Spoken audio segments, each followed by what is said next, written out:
ہے بہت اہم موضوع. یہاں اس سورہ آیت مبارکہ میں ایک خاص واقعہ جو ہے اس کا پس منظر ہے، اس کو سمجھ لیجئے کہ یہ موضوع یہاں زیر بحث کیسے آ گیا. یہ تیسرا نقطہ ہے. اس کو شان نزول بھی کہتے ہیں، اور در حقیقت میں اس کے لیے لفظ استعمال کر رہا ہوں پس منظر. اس آیت کے پس منظر میں تحویل قبلہ کا جو واقعہ ہوا ہے وہ ہے. آپ کے علم میں ہوگا کہ حضور جب تک مکے میں رہے آپ نماز ایسے پڑھتے تھے، خانہ کعبہ کے جنوبی سمت میں کھڑے ہوتے تھے جو رکن یمانی ہے، اور دوسرا وہ رکن ہے جس میں کہ حجر اسود نصب ہے. ان دونوں کے درمیان اگر کوئی شخص کھڑا ہوگا تو اس کو کہتے ہیں استقبال القبلتین. بیک وقت خانہ کعبہ بھی سامنے ہے اور بالکل سیدھ میں بیت المقدس بھی سامنے ہے. استقبال القبلتین مکے میں رہتے ہوئے ممکن تھا، اس لیے کہ اگر آپ خانہ کعبہ کے جنوب میں کھڑے ہیں تو آپ کے سامنے کعبہ ہے اور اسی سیدھ کے اندر بیت المقدس بھی ہے.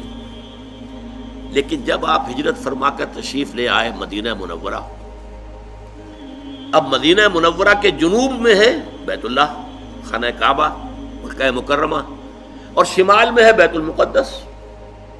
لہذا اب استقبال القبلتین تو ممکن نہیں. اب یہ ہم نہیں جانتے، نہیں کہہ سکتے کہ آیا یہ کسی وحی خفی کی بنیاد پر ہوا، اس لیے قرآن میں کوئی وحی جلی موجود نہیں ہے، یا یہ حضور کا اپنا اجتہاد تھا جس سے کہ اللہ تعالیٰ نے پھر ریکگنائز کر لیا، اس کو منظور کر لیا.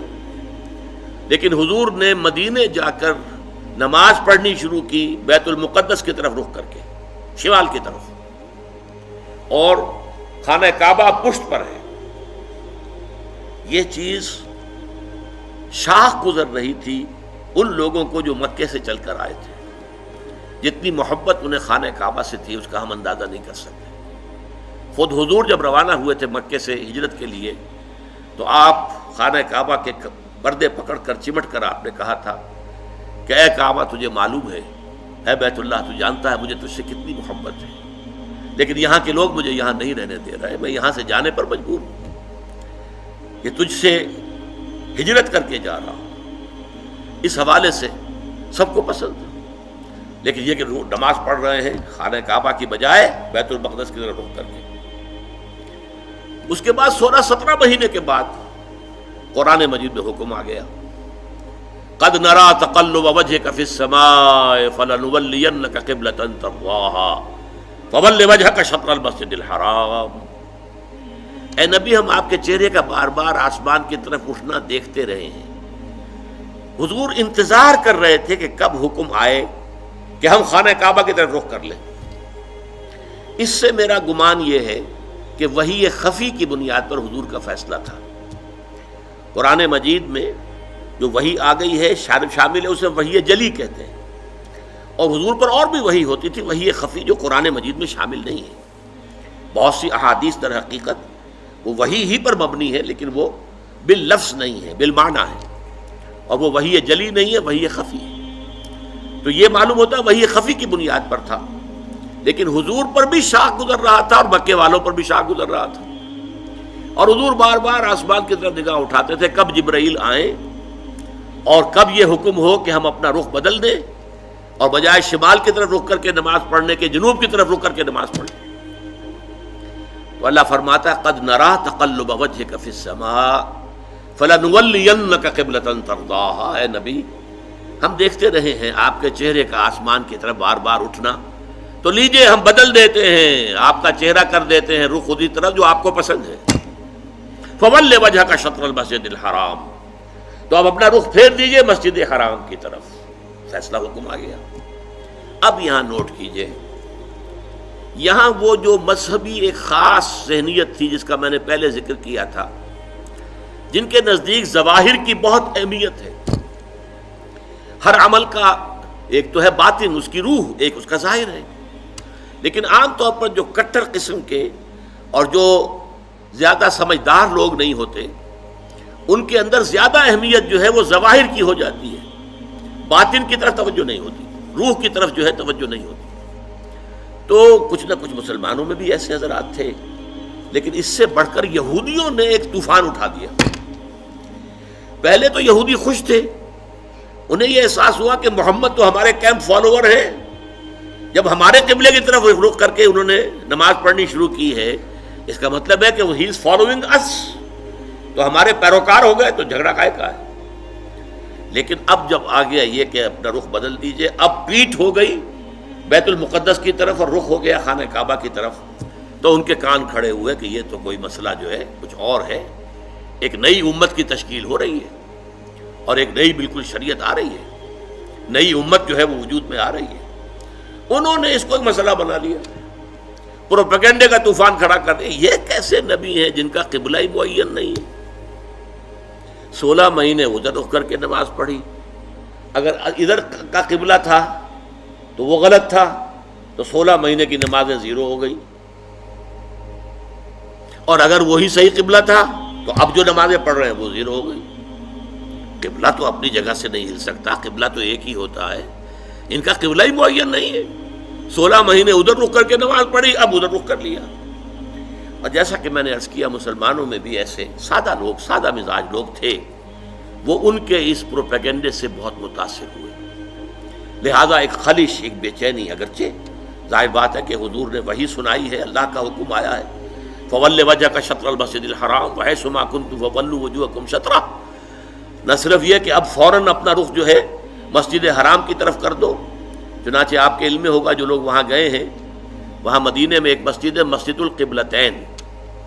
حضور ایک خاص قبیلے میں گئے ہوئے تھے، ظہر کی نماز کا وقت وہاں آ گیا، وہاں کوئی دعوت طعام تھی، ظہر کا وقت آ گیا تو کھڑے ہو گئے نماز پڑھنے کے لیے، صحابہ پیچھے کھڑے ہیں.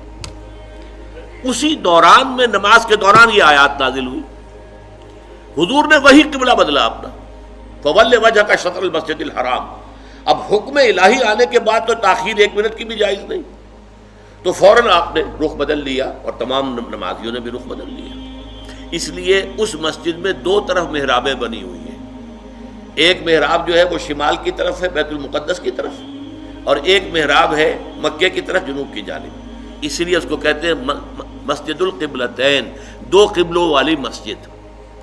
لیکن یہاں حکم یہ بھی ہے وَأَيْنَمَا تَكُونُوا فَوَجُّ، جہاں کہیں بھی تم ہو فَوَلُّوا وُجُوهَكُمْ شَطْرَهُ، اے مسلمانوں جہاں کہیں بھی ہو اپنا رخ مسجد حرام کی طرف کرو. اب ظاہر بات ہے کہ اس پر جب عمل ہو گیا تو صحابہ نے عمل تو کیا، دل میں کچھ دغدغہ رہا، کچھ پریشانی رہی. خاص طور پر یہ بات کہ اگر اصل قبلہ یہ تھا اور یہ ہے جو آج ہو گیا ہے، تو پھر ہماری نمازوں کا کیا بنے گا؟ ہماری نمازیں 16 مہینے کی ضائع ہو گئی، غلط قبلے کی طرف پڑھی گئی. اسی لیے اسی مقام پر کہا گیا ہے وَمَا كَانَ اللَّهُ لِيُضِيعَ إِيمَانَكُمْ، نہیں اس وسوسے کو قریب نہ آنے دو. نماز تو عین ایمان ہے، نماز ضائع ہو گئی تو ایمان ضائع ہو گیا نہیں. اس وقت حکم وہ تھا، اس پر عمل کرنا تقاضا تھا دین کا. اب حکم یہ ہے، اب اس پر عمل کرنا تقاضا ہے دین کا. نہ وہ غلط تھا نہ یہ غلط ہے. تم کسی سمت سے نہ بندھ جاؤ، تم ظاہر کے ساتھ زیادہ جو ہے اپنے آپ کو وابستہ نہ کر لو. نماز کی اصل روح، دین کی اصل روح تو کیا ہے؟ اللہ پر ایمان، اللہ کا یقین، رسول کی اطاعت، رسول کا فرمان. پہلے وہ تھا تو اللہ تعالیٰ نے مکے والوں کا امتحان لے لیا تھا کہ آیا وہ اپنی آبائی، اس لیے کہ مکہ جو ہے اور بیت اللہ جو ہے وہ تو ان کا سمجھیے کہ قومی شعار کے درجے کے اندر رکھنے والی چیز تھی، قومی شعائر میں سے. اب اس کی طرف پشت کرنا سب پر بھاری گزرا. لیکن یہ کہ وہ رسول کے ساتھیوں کے پورے بندھے ہوئے تھے، تو جو حکم رسول کا وہ انہوں نے قبول کیا. اور اب ان لوگوں کے لیے امتحان آ گیا جو مدینے میں رہتے تھے اور یہود کے زیر اثر تھے، اور اس کی وجہ سے بیت المقدس کا مقام ان کی نگاہوں میں بہت اونچا تھا. اب اس کی طرف پیٹ کرنی پڑ رہی ہے، تو ان کے ایمان کا جو ہے وہ اللہ تعالیٰ نے امتحان لے لیا، اور تمام صحابہ جو ہیں دونوں امتحانوں میں ثابت قدم اور کامیاب ہوئے. اب لیکن اس خلش کو مٹانے کے لیے، اب دیکھیے عجیب ہے یہ بات، یہ مسئلہ آج ہمیں معلوم ہوتا ہے کہ بڑا ہی چھوٹا سا مسئلہ ہے. جب یہ مسئلہ آیا تھا تو یہ چھوٹا نہیں تھا، بہت بڑا مسئلہ تھا، بہت بڑا مسئلہ تھا. خاص طور پر وہ جو ایک ذہنیت ہے کہ جو دین کے اعمال ہیں ان کی روح کی بجائے ساری نگاہ جو ہے وہ اس کے ظاہر سے زیادہ وابستہ ہو جاتی ہے، اس کے لیے یہ معاملہ بہت کٹھن تھا. یہی وجہ ہے اس قرآن مجید میں آپ کے علم میں ہوگا پورے 2 رکوع ہیں تحویل قبلہ کے اوپر. حالانکہ آج ہمارے نزدیک کوئی بڑا مسئلہ نہیں تھا، لیکن یہ کہ وہاں اس وقت ڈی فیکٹو جو اس وقت کی سچویشن تھی اس میں اس کی اتنی اہمیت تھی، دلوں پہ جو کیفیت گزر رہی تھی اس کا جو ہے صحیح طور سے اس کا علاج اور اس کا معالجہ اور مداوع ضروری تھا۔ دو رکوع جو ہیں، رکوع 17واں اور 18واں، دوسرے پارہ سیقول کے پہلے دو رکوع خاص اسی پر ہے، جس تکرار کے ساتھ فولوا وجوہکم شطرہ، فولوا وجوہکم شطرہ، اس سے دو رکوع پہلے ایک بات کہی گئی، یہ آپ کو ملے گا 14ویں رکوع کے اندر، وَلِلَّهِ الْمَشْرِقُ وَالْمَغْرِبُ فَأَيْنَمَا تُوَلُّوا فَثَمَّ وَجْهُ اللَّهِ۔ دیکھو لوگو، مشرق اور مغرب سب اللہ کے ہیں، تم جدھر بھی رخ کرتے ہو وہ اللہ کا رخ ہے۔ اللہ کسی رخ میں محدود نہیں ہے۔ کیا مغرب صرف اللہ کا رخ ہے، مشرق نہیں ہے؟ آج آپ کو معلوم ہے کہ ہم پڑھتے ہیں مغرب کی طرف، اور امریکہ والے یا افریقہ والے وہ مشرق کی طرف نماز رخ کرتے پڑھتے ہیں۔ تو مشرق و مغرب سے کوئی فرق واقع نہیں ہوتا۔ اور دوسرے یہ کہ کوئی قبلے کی سمت معین کر دینا، اس کا مطلب یہ نہیں اللہ اس سمت میں محدود ہے، بلکہ یہ تو تمہاری ہم آہنگی کے لیے، یکسانی کے لیے، یک رنگی کے لیے۔ ایسا نہ ہو کہ اب آپ کھڑے تو کسی کا رخ ادھر ہے، کسی کا رخ ادھر ہے، کسی کا ادھر ہے، کسی کا ادھر ہے، یہ نہیں، سب ایک رخ میں کھڑے ہوئے ہوں، صفیں بندھی ہوئی ہوں، دیکھنے والا جو ہے کوئی شخص اگر آ جائے اچانک وہ بھی اس سے متاثر ہوتا ہے۔ ایک فرانسیسی سیاح صرف اس منظر کو دیکھ کر ایمان لے آیا تھا۔ وہ آیا تھا مصر سیاحت کے لیے، اور وہ جو بہت بڑا وہاں کا دارالعلوم ہے جامع الازہر، اس کی جو جامع مسجد ہے اس کے وہ مینار پر چڑھ گیا، عصر کا وقت تھا، مینار کے اوپر سے اس نے منظر دیکھا، صحن میں عصر کی جماعت ہو رہی تھی، اب ایک امام کے پیچھے کھڑے ہیں، سیدھی سیدھی صفیں بندھی ہوئی ہیں، ایک امام کا کوشن ہے اور وہ جھک رہے ہیں، اور اسی طرح سے کوشن آئی ہے وہ کھڑے ہو گئے ہیں۔ یہ منظر ایسا اس کے دل کے اوپر اس نے اثر کیا، وہ ایمان لے آیا کہ جس مذہب کی عبادت اتنی منظم، اس کے اندر یہ رنگ ہے، گویا کہ ملٹری پریڈ ہو رہی ہے، اس طرح کا انداز عبادت کا، ایک تو کلیکٹیو، انفرادی نہیں، اجتماعیت کی اہمیت، اور پھر اس کے اندر وہ رنگ اور یکسانی، ہم رنگی دیکھ کر، تو اس طریقے سے تمہارے اندر یک رنگی پیدا کرنے کے لیے ایک رخ معین کر دیا۔ اس کا یہ مطلب نہیں اللہ اسی رخ میں ہے، للہ المشرق والمغرب، مشرق و مغرب سب اللہ کے لیے ہے، فَأَيْنَمَا تُوَلُّوا فَثَمَّ وَجْهُ اللَّهِ، جدھر بھی تم رخ کرو اللہ کا رخ ہے، شمال بھی اللہ کا، جنوب بھی اللہ کا، مشرق بھی اللہ کا، مغرب بھی اللہ کا۔ اللہ تعالیٰ کسی رخ میں جو ہے محدود نہیں ہے، اس کو خوب کہا ہے غالب نے، ہے پرے سرحد ادراک سے اپنا مسجود۔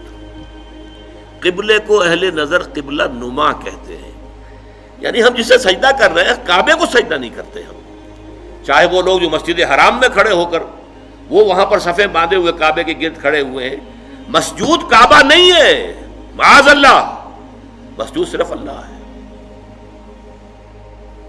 اس لیے ہے پرے سرحد ادراک سے اپنا مسجود، مسجود ہمارا جو ہے وہ تو ادراک، ہمارے عقل اور فہم اور ہمارے تخیل اور تصور سے وراء الورا ثم وراء الورا ثم وراء الورا، ہے پرے سرحد ادراک سے اپنا مسجود۔ قبلے کو اہل نظر قبلہ نما کہتے ہیں، یہ قبلہ نما ہے، اصل میں یہ ایک ڈائریکشن ہے جو معین کر دی گئی ہے، بس یہ ہے، اس سے زیادہ اس کی اہمیت نہ سمجھو۔ یہ بات کہہ کر پھر دو رکوعوں کے بعد وہ پورے دو رکوع آئے جس میں کہ یہ حکم تحویل قبلہ کا حکم آ گیا۔ سَيَقُولُ السُّفَهَاءُ مَا وَلَّاهُمْ عَنْ قِبْلَتِهِمُ الَّتِي كَانُوا عَلَيْهَا، اب ان قریب بہت سے ناسمجھ لوگ کہیں گے کس شے نے ان کا رخ پھیر دیا اس قبلے سے جس پر یہ رہے ہیں 16 مہینے۔ قُلْ لِلَّهِ الْمَشْرِقُ وَالْمَغْرِبُ، کہہ دیجئے اللہ کے ہیں مشرق اور مغرب سب کے سب، تمام ڈائریکشنز، تمام سمتیں اللہ کی۔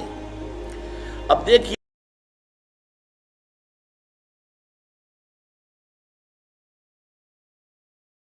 اس کے بعد دو رکوع میں تحویل قبلہ کے احکام لانے کے بعد پھر دو رکوعوں کے بعد 19-20 نکال دیجئے، پھر 21ویں رکوع کی یہ پہلی آیت ہے۔